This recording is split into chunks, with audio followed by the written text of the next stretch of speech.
Hi guys, so today we're gonna do a two-man jump run in Maul East with a shaman friend.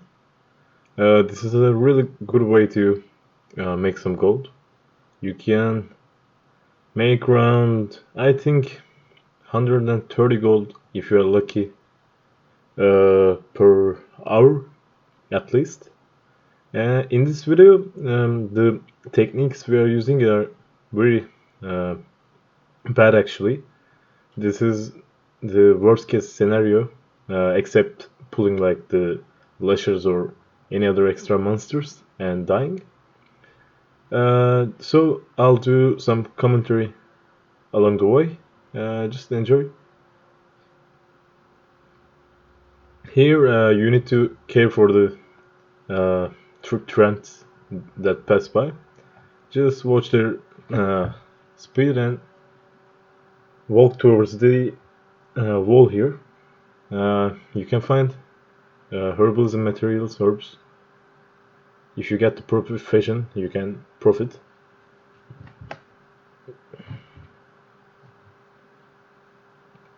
Then you continue.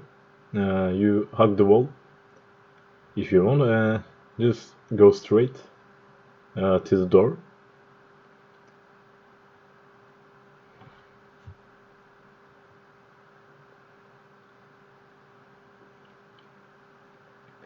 So you'll have maybe two satyr mobs here.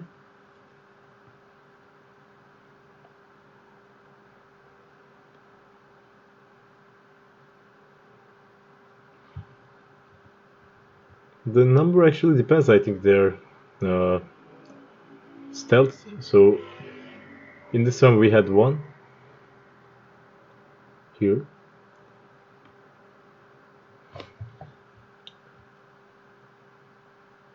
Some guides tell you to get some rage build-up from these ads. You can do it as a warrior. In this run, I didn't do it. As I said before, this one is actually a very bad run, time-wise and other things. We had some problems. I think I died on the first boss, but we managed to kill it, so there's no problem, and the shaman can just resurrect. So we kill the ads.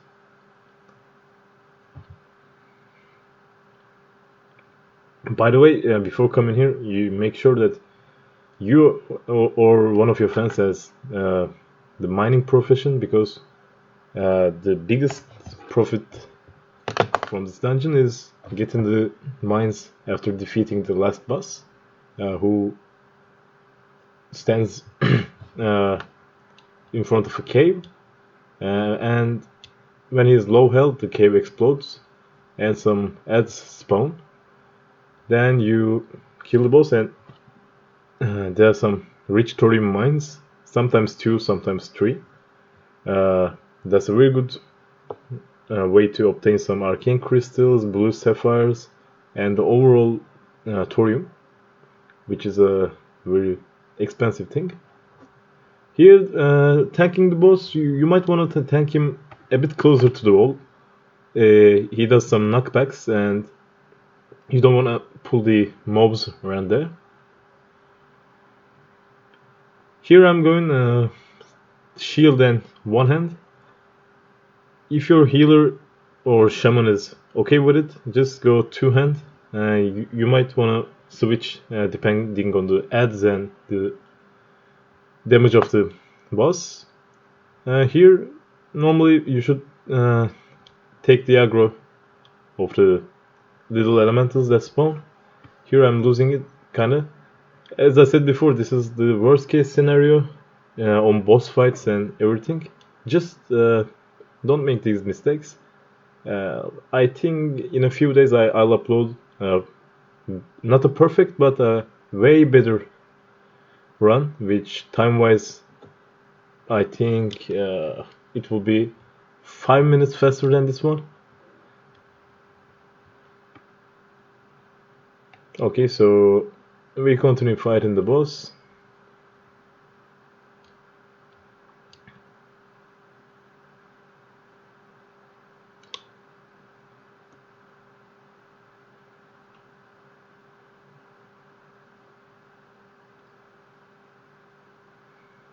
So I'll think, yeah, I think I died here.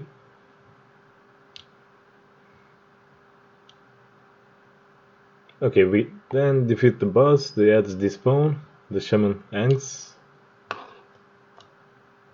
Now the solid amount of money, the cash, actually comes from the loot. If you need anything from me, that's up to you. But if you both don't need anything, loot-wise, you just greet them, or however you talked with your friends before, you spread the money.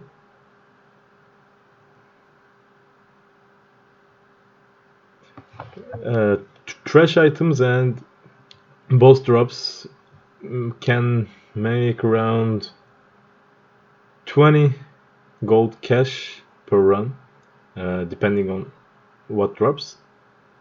I think you can get at least 14 to 15 gold just by the drops. If you're lucky and you get some BOEs, it can bump up to even 25 gold, even more per run. And except this bad run, you can, I think, run maybe 4 runs per hour if you are starting.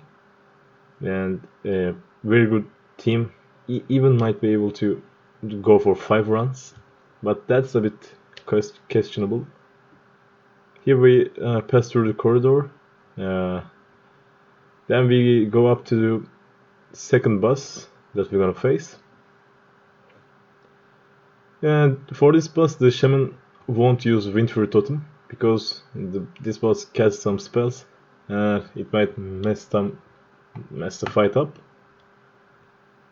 So we pull the boss.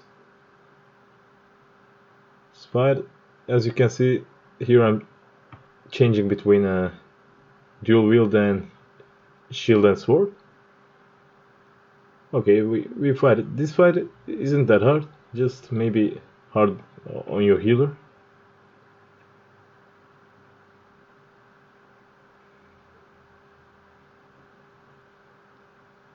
If you can, of course you don't want to spend too much money, but if you can bring some consumables, it will just make things faster. And I filmed this during Halloween, so I had the Halloween apple buff, which is very useful actually. As you can see, the horde is working to give some food and refreshments for their fellow warriors. Then we pass through the corridor we came at the first time. We need to speak with the big keeper.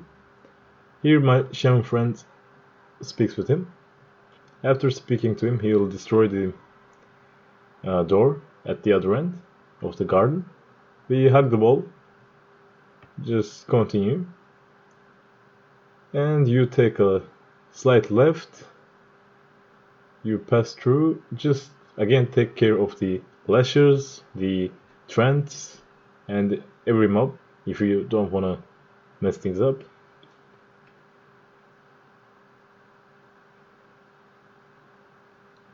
Okay, so this is the last main corridor. There are no mobs here.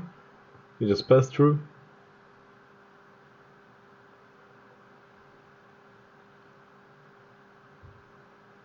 Okay, now you gotta be careful because sometimes these big enemy keepers don't pass in front of you, but their aggro range is very big, so you want to be careful here. Depending on your run speed and starting time, the patrols might be in different locations, of course. So you might be lucky to just walk from the corridor and directly jump down. Now for this part, there's an option which you jump just behind the boss. You drop down from a little crack on the wall. If you do it that way, you don't have to fight these ads, which makes the run way faster. But like I said, this is an educational overall worst case scenario run. Here we fight the Lashers. They deal some arcane damage, the big ones. We just clear them.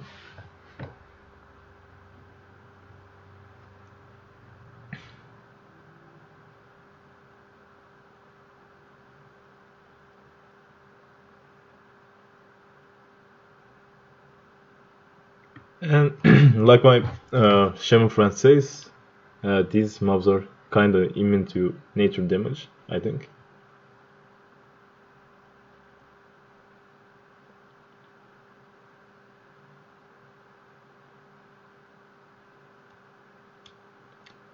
So we did like 3 runs in a very short time. After this one, the other 2 were very fast. We managed to get 1 arcane crystal, 20 thorium ores, many dense stones, and we had blue BOE drop, which sells for something like 10 golden on the auction house.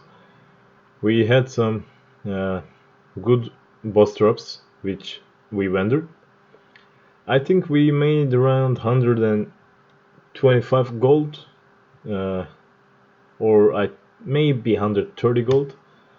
So if you divide it by 2, it makes 165 gold per hour, which is very good, especially for a warrior, because as you know, tank warriors, prot warriors are very bad at farming monsters or anything else to make money. And these 2-man runs are very profitable. As a tank, you can always sell tank services or boost dungeons, depending on the level and the team. But sometimes, for example, I don't like going to lower Blackrock Spire, and I'll take it 10 times over to do Maul East. Now, here we wait for the shaman to set up the totems for the fight. Like I said before, you can just fight the boss behind the pillars over there. But this is the long way. So I pull the boss to the totems. This boss transforms into a wolf and a trent. And sometimes during transitions, there might be debuff losses. I don't know why, maybe they time out, but sometimes they just seem to be cancelled.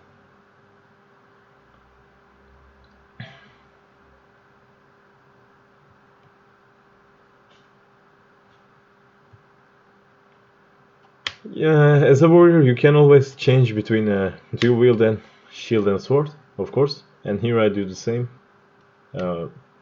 because the different forms do different stuff. Here the ads come.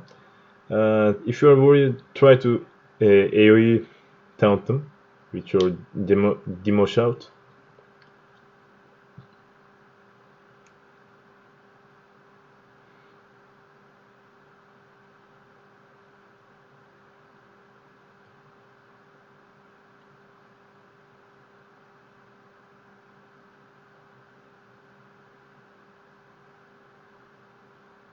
The other pack of ads.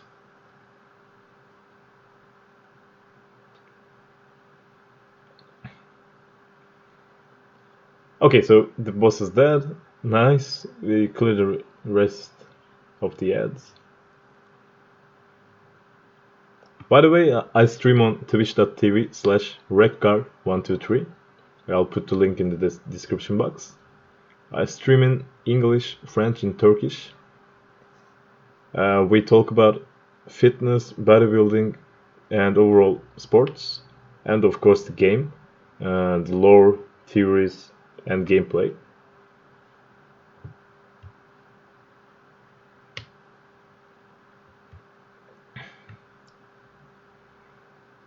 So these are the drops which we gained from the 3 runs we did, the more valuable ones. Here we even pulled a keeper after the boss, which is again a worst case scenario because you don't have mana and things like that.